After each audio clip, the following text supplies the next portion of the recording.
everybody! Today on my video I'm going to show you how I make sourdough bread.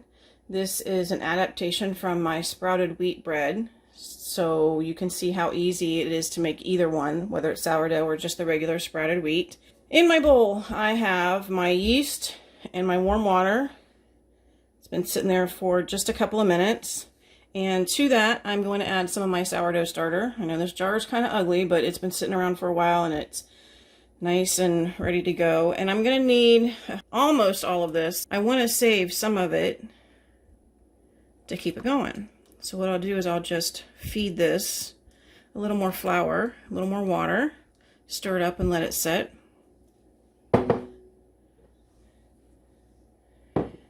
And keep that sourdough starter going. Next, I'm going to add in my egg whites and my olive oil.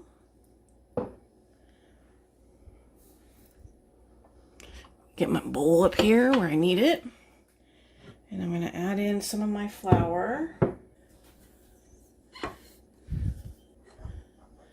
If you have a stand mixer, this bread is so easy to do because it's just pretty much dump everything in and mix it up.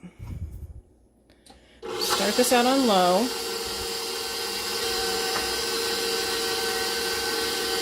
And I'm saving my salt until I get things mixed up a little bit. Salt sometimes can affect the yeast if they touch each other, so I kind of put them in separately.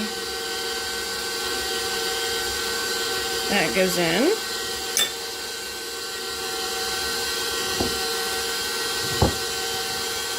And then I will put in the rest of my flour. My xanthan gum is already in here.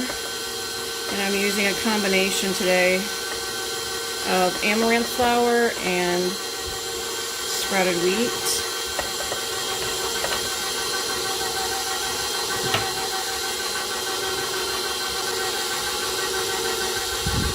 And then just let this mix.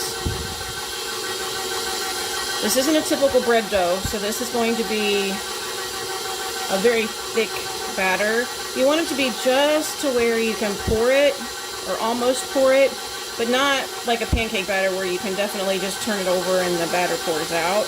You want it to be thicker than that, but it's not going to be a ball of dough like it would be with my pizza crust or with any other traditional bread doughs if you've ever made bread before. This is more of a batter.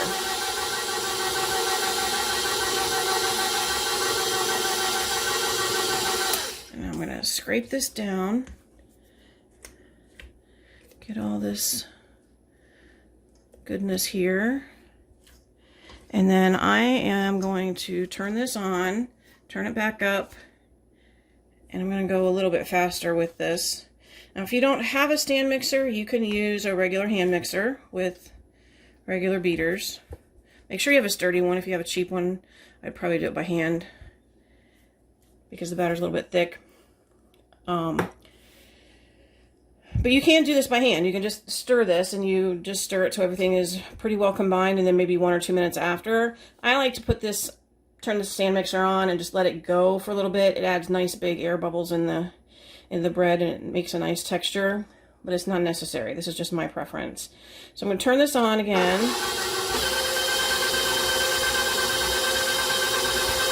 And I'm just going to let this go for a little bit. And then I'll come back and show you what it looks like after it's run for about 5 minutes or so. Alright, here we go. You can see now what the batter looks like. This is exactly how I like it. It's nice and smooth.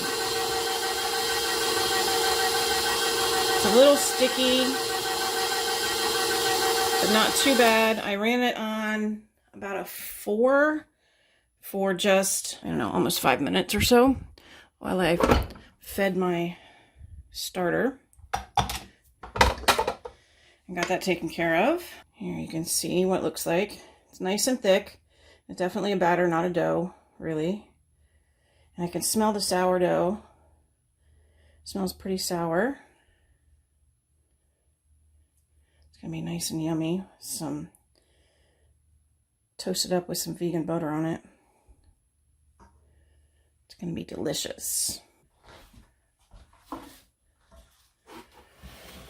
All right, here I have my pan. Silicone pan that I use all the time. You can tell that it's been used a great deal. And I oiled it a little bit. This bread tends to be a little sticky. So I did oil the pan just a tiny bit. It looks like there's a lot of oil in there, but there's not. It's literally just a couple drops. And if you're really strict on FMD, you can leave that out and just line your pan with parchment.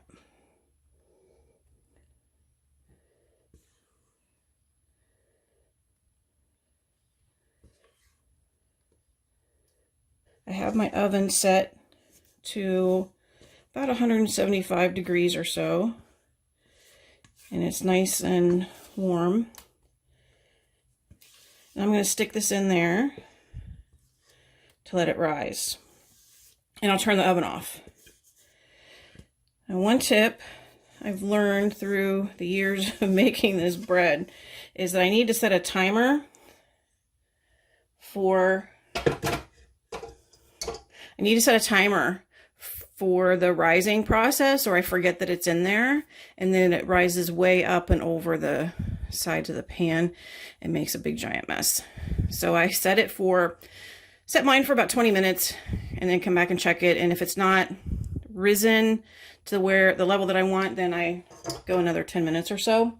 I want it to be up to the top of the pan, maybe slightly over the top of the pan, because what's going to happen, I'm going to pull this out, and then I have to turn on my oven to preheat, and it's going to continue to rise a little bit. So if you pull it out and it's puffed up above the top of the pan while your oven is preheating for the baking temperature, it's going to overflow. So I let mine come up to just the top or just barely above. It'll rise a little bit more in the 15-20 minutes while the oven heats up, and then it'll rise a little bit more when it bakes. So this is what it looks like. I'm going to go stick it in the oven, and then when it is risen, I'll show you what it looks like.